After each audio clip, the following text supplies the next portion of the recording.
Hi guys, so my name is Anna, as you've just heard, and I have this really audacious statement. I think crowdfunding is going to change the world. So that's what I'm going to talk about. That's basically what my entire presentation is, that and a few funny stories.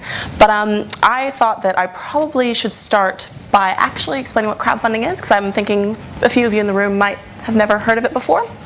So crowdfunding came from the idea of crowdsourcing. Crowdsourcing was a term that was coined in 2006 by John Howe in Wired magazine, and he was looking at specifically through the lens of stock photography.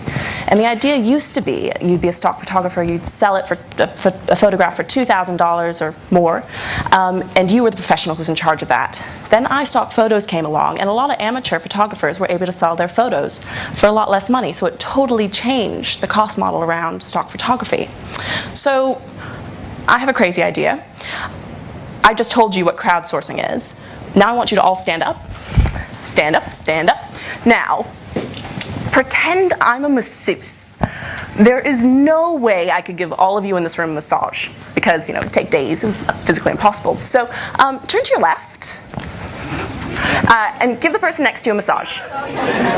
Yeah. Okay, now you can turn the other way and give the other person a massage and say thank you. Yeah, cool. Okay, now you can sit down. It's been a big day, I thought you needed that.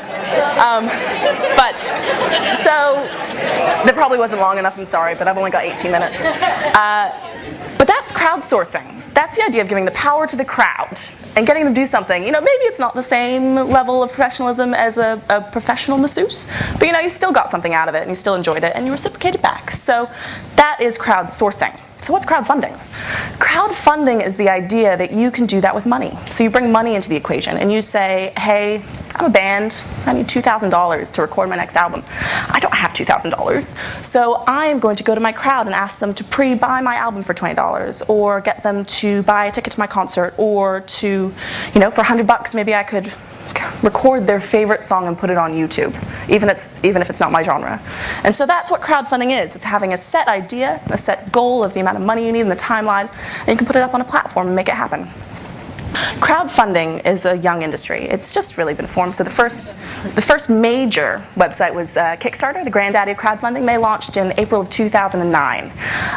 But it's not just young in terms of being relatively new as a idea, but it's also the people using it are very young. This was one of the groups that came through our platform. It was a group of 10 and 11-year-olds called Deception, and they just wanted to go to the World Supremacy Battleground in Sydney. They're a hip-hop crew. And so they went on and they managed to fund the cost to fly over to Sydney thanks to their dance teacher. So, and a few more people in their crowd. But it's also growing. It's crazy. There's over 300 crowdfunding platforms worldwide now. And there's 100 ready to launch tomorrow as soon as this equity crowdfunding comes into play. And it's not just growing in the number of platforms or the amount of money that's being raised. Last year, Kickstarter raised $100 million for 27,000 creative projects. So it's not just growing in size, it's also growing in the size of the projects that are going up. I'm not sure if you've ever heard of Amanda Palmer from Dresden Dolls. So, yeah. So she decided to leave her label. She was over her label, and she decided to go to a crowd. And so she said, you know, normally it would cost $500,000 to record and distribute my album. I want to do this for $100,000, and I'm going to get my fans and supporters in on that. And so she raised $1.2 million from 25,000 of her supporters to make her album happen. And so it's giving that power, and it's a disruptive innovation, a disruptive technology. It's a new way, and sorry, I get really excited about this, but I truly believe that technology is going to enable change, enable the future. So this is my favorite crowdfunding story. It's Bear Love Good, Cancer Bad. The Oatmeal. I'm not sure if you've ever heard of The Oatmeal. He's an illustrator, cartoonist. He got into a very tricky situation where someone had stolen his illustrations, and they were posting them on the web, and they weren't referencing him. So he wrote a very angry blog article about that. And the website set their lawyers on him and said, you have to pay us $20,000, defamation, all that. And he was like, no, I'm not going to pay you $20,000. I am going to raise $20,000 for the Wildlife Association and the Cancer Society. I'm going to name it Bear Love Good, Cancer Bad. I'm going to take a photo of the $20,000 and draw a picture of your lawyer's mother with a Kodiak bear. And I'm going to send that to you. And so he did. And he raised on a crowdfunding platform within 64 minutes, he hit his goal, and in the end, he raised over $200,000. So that's just another random application of crowdfunding.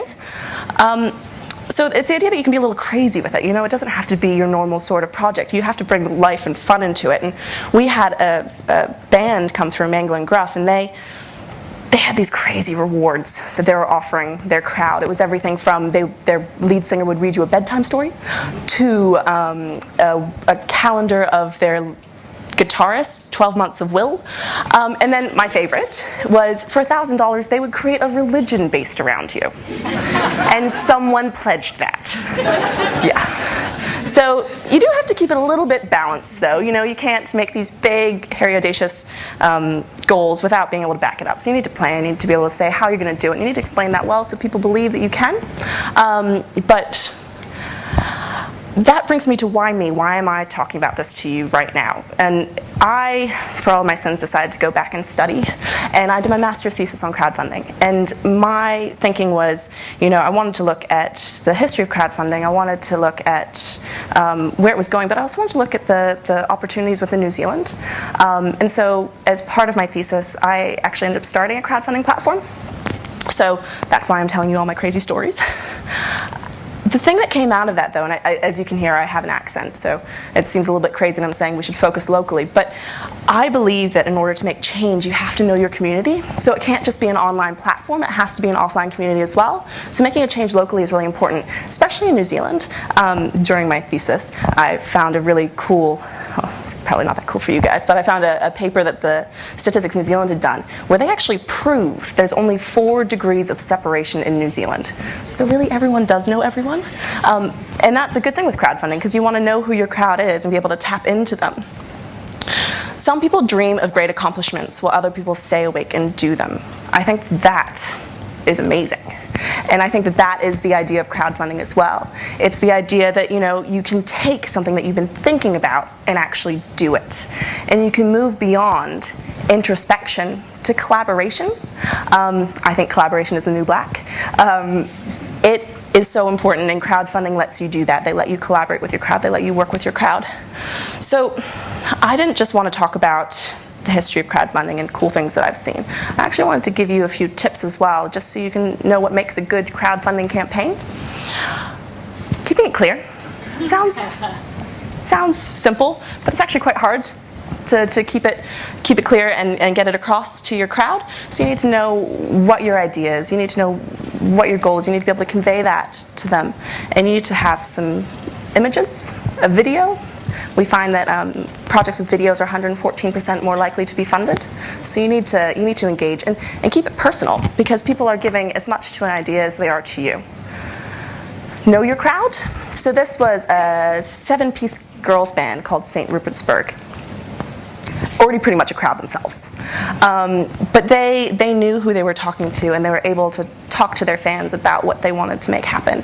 And they managed to raise their money in less than a week. Bearing in mind, the first person in your crowd is probably going to be your mother. So pick up that phone and tell her what you're doing. And it shouldn't just be an online thing. It shouldn't just be social media. You know, making that personal connection with people and calling them is really important. Updating your crowd. So it's sort of like going out on a date. You need to woo them a little bit before you get anything out of them. So you need to take them along for the journey, and you need to keep them updated. This project was a woman who wanted to go over to the UK and be in a cabaret show. So every day she took pictures of the outfits she was thinking about wearing. Which one do you think she picked? It's the saucy little red number on the left. But she kept them updated, and it wasn't just an ask for money, it was an ask to share on her project. It was an ask to talk about it, to give ideas on what she should wear. So it's a lot more than just the funding. Be different. as I said at the start, be a little crazy, be a little quirky, bring your own personality into it, and be prepared to change along the way as well. So this was a project, Road to Ruin. It was a young filmmaker down in Christchurch, and she just wanted to make a documentary on the first fully tattooed woman in New Zealand. And she, during her crowdfunding campaign, had said she wanted to get it for the voiceover costs. She wanted to get a voiceover artist in to make her documentary with her.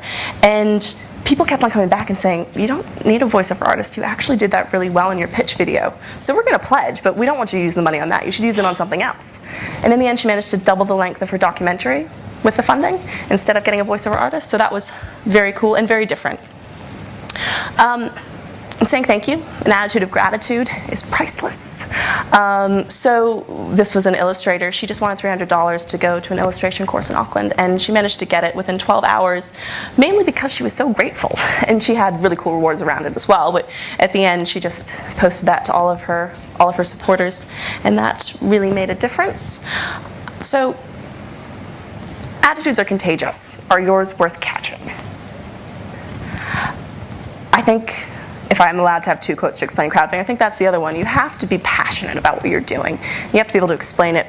But at the end of the day, how you see it working and how you see yourself is really what everyone is going to take out of it. So, you know, you have to be that passionate person talking about what you're doing. And I truly believe this because I'm really passionate about what I'm doing. And so Pledge Me, we've got a team of people working behind us, and we've done some really great things. And this year we actually, well, we relaunched, and we've had 156 projects funded through us, over $675,000. And yeah, if I could leave you with anything today, I think it would be to think about that one idea that you have that you've always wanted to do, and now figure out how you can make it happen. Thank you.